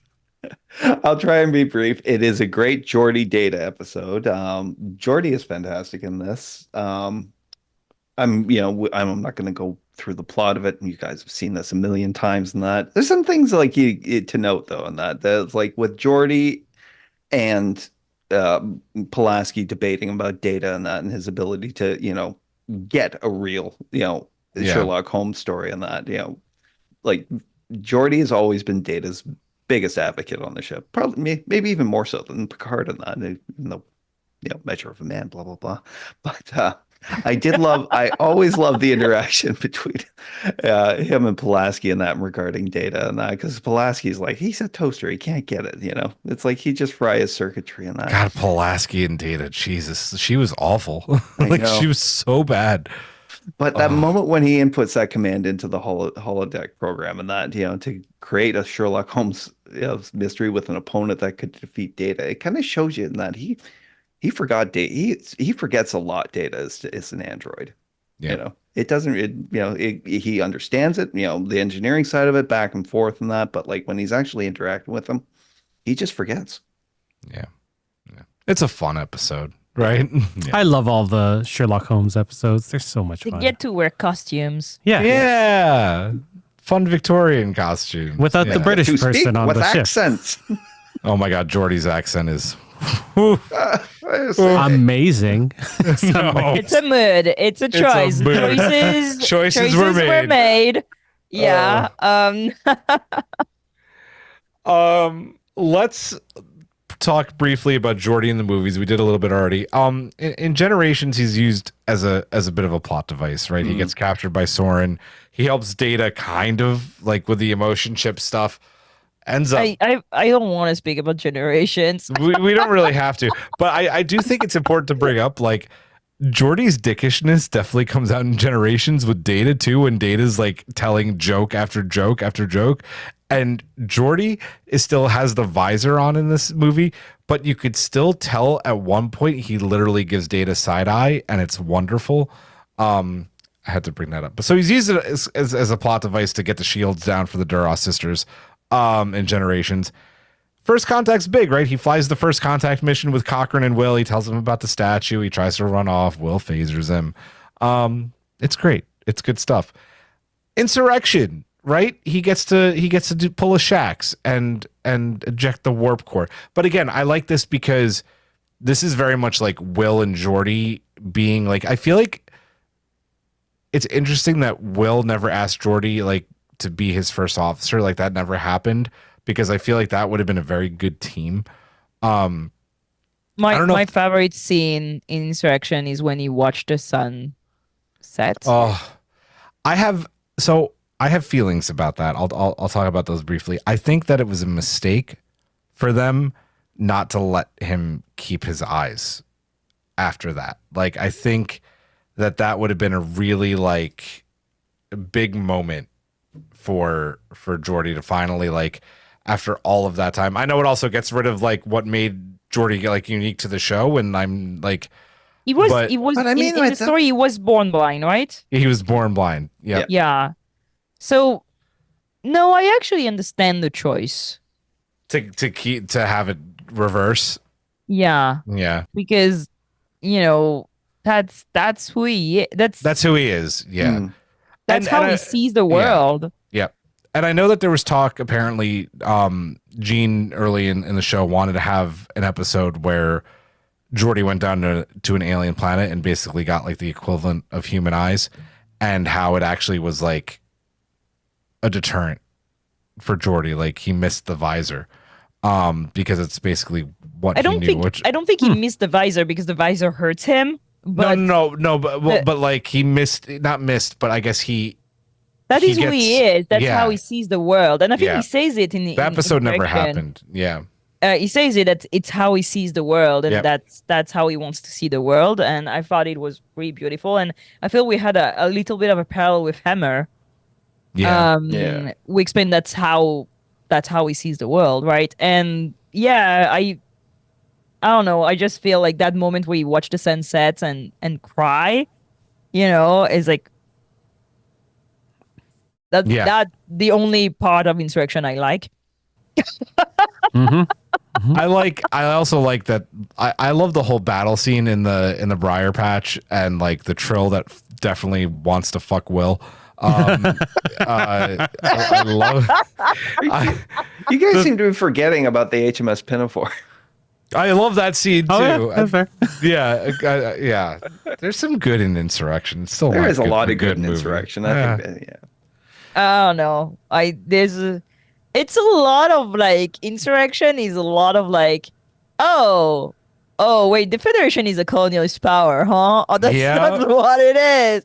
Okay, I mean, I knew it, but like, that's a lot. That's woo. Okay, That movie, we're gonna yeah. displace people like right now. Okay, it's a choice. Yep. Yeah. And then he literally does nothing in Nemesis, like nothing. Yeah. So I mean, It just he looked got- cool at he the got wedding. Yeah, he got the Beverly treatment, unfortunately. I was going to in- say that, in but it Nemesis. felt mean. But it's true. I It's mean, true. Beverly said, like Gates McFadden says it every convention. I was in those Yeah. movies. Yeah. So unfortunately for They LeVar, just look cool in the Marine Navy uniform. that I mean, it was. the I only love thing they those do. uniforms. Yeah. This looks so cool. Yeah. Does anybody else that want to touch anything on the films? Like, there's really not much to talk about as far as Geordi and the films and that beyond like insurrection, like in that moment, beyond like first contact and that. Yeah, I wish they knew how to, like, when they're setting down to tell one story in a 2 hour, they knew how to use every single person that was important, to this cast. No, but Yeah. you got to remember that Brent Spiner knows where Paramount's bodies are buried, so he's the So focus he of gets every to film. focus a lot, I and- hope someday will fucking know what file he has and on whom. Like I need to know. I need to know. We need to know. To know because I'm if in Discovery the cameos that we get is fucking Brent Spiner, I'm gonna Imagine if Data's still around in the 32nd century. fucking lose my mind. I'm gonna lose my mind if it's a fucking song yet again. Giraffe. There's like a 0.5% part of you that would also be like, holy fuck, that's amazing.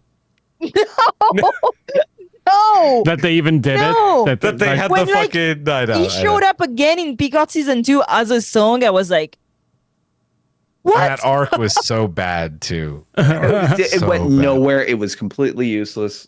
It was. Yeah. They're running people off with their car. Like, what is happening?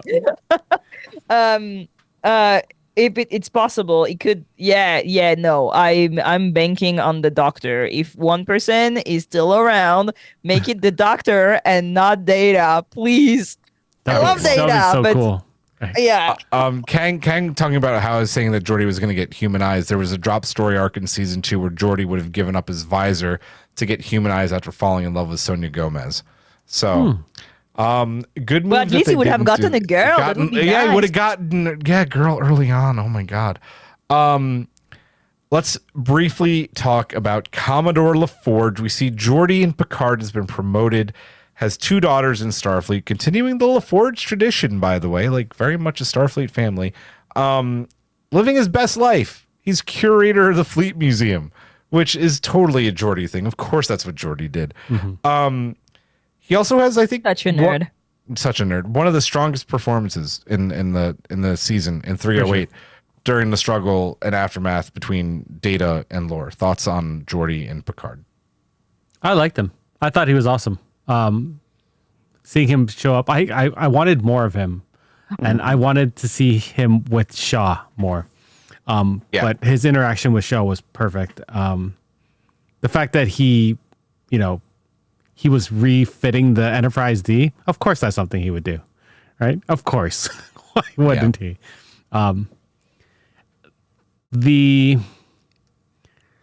The overprotective father thing, I mean, I think it worked for me. I know it didn't work for a lot of people, but it worked for You me. get it. I get it. understand. You it. know where he's coming from. Yeah. Well, it's not the overprotectiveness, it's the not trusting his daughter. Yeah, Yeah. that's what I didn't. Yeah, like. no, I understand Yeah. that too.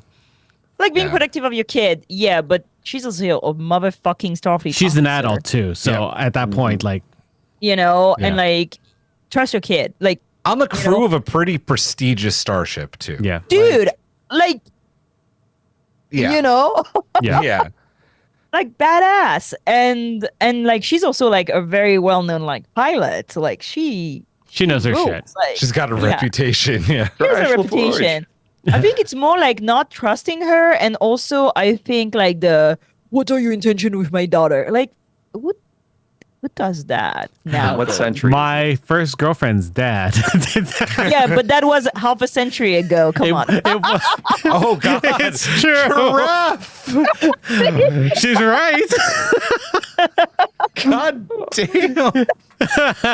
Oh. Like, I don't know. You fucking kidding me? I feel it's not things that like people like our generation or like even the next generation. It's like kind of cringe, you know? Like I don't know. I get it. Yeah, I understand.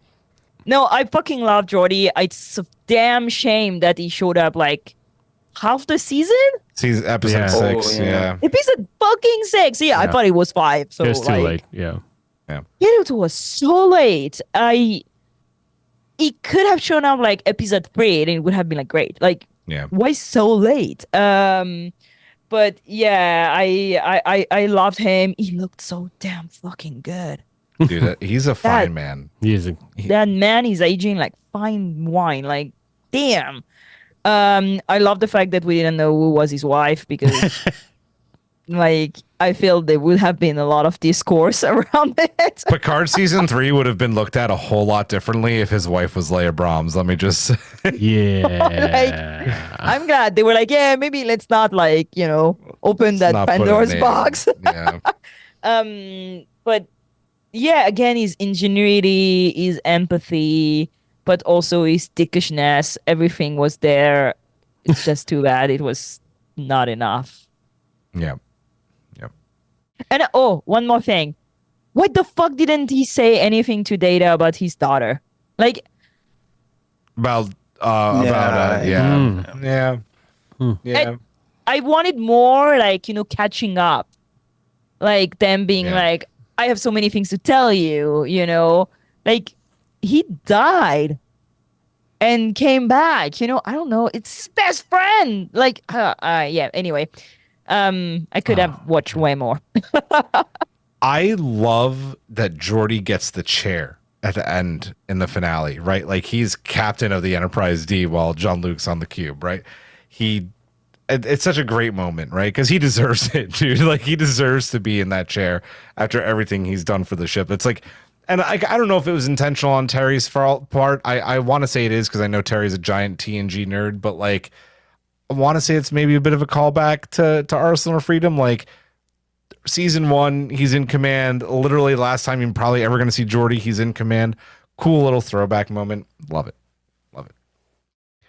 Anything? Oh, sorry, Hawk. I'm sorry. No, Go you ahead. guys have covered everything. Like it's what we got was La Forge, and everything we loved about him, and that just not enough of it.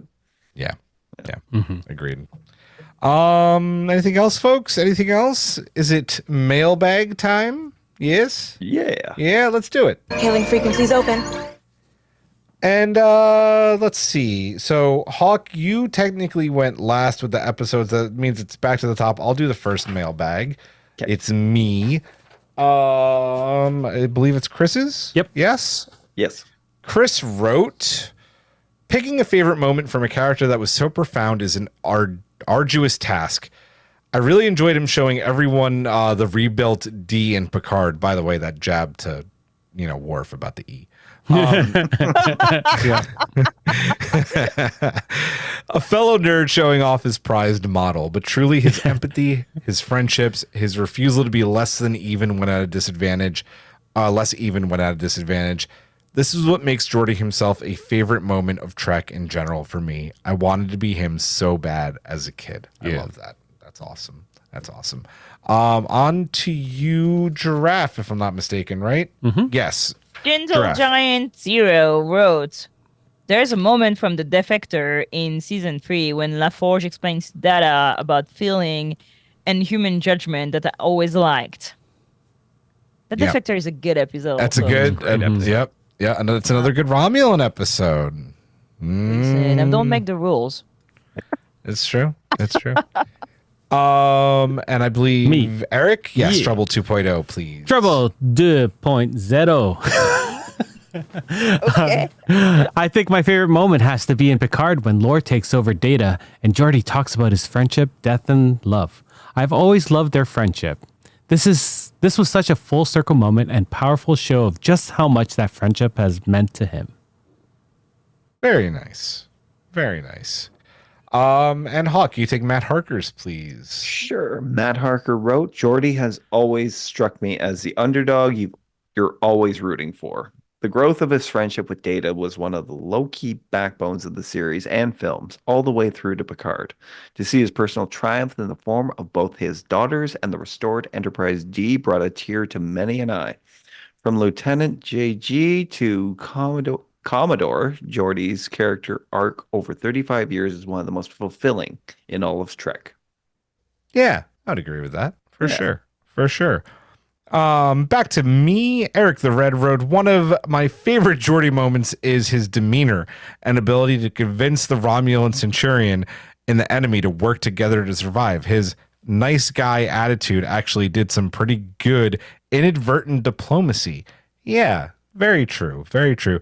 And there's also this moment from Best of Both Worlds. Obviously, we don't have the GIF, but I will describe the GIF. It's of Geordi rolling under the warp core emergency door, which I believe he also does in Generation. So always good to see Geordi do a little barrel roll.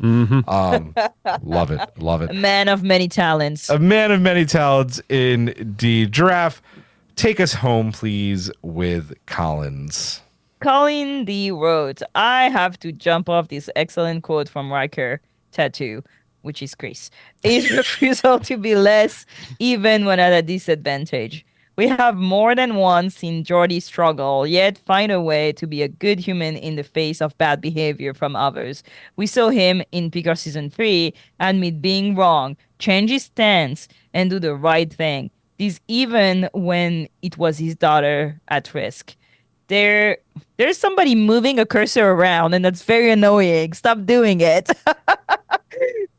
These are the moments that truly make Geordi shine for me.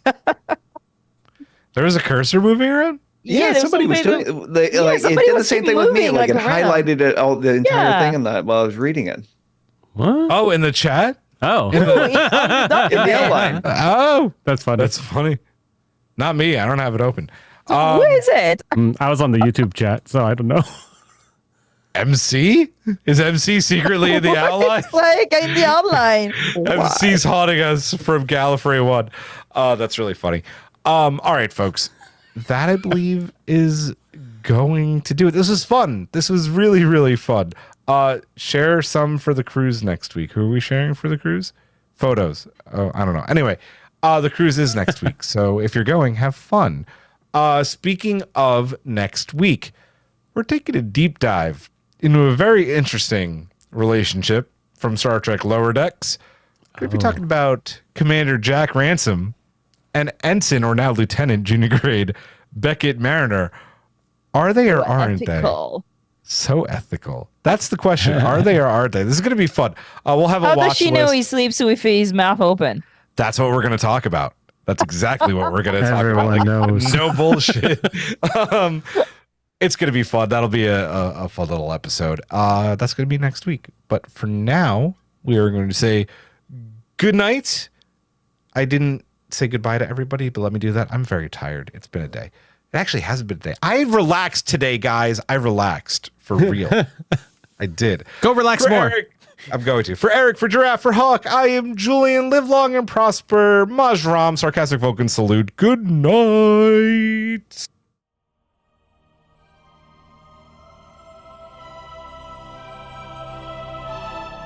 Thanks for beaming into our podcast today. If you want to keep the hailing frequencies open, you can subscribe on Apple and Google Podcasts, YouTube, and Spotify. Like what you hear?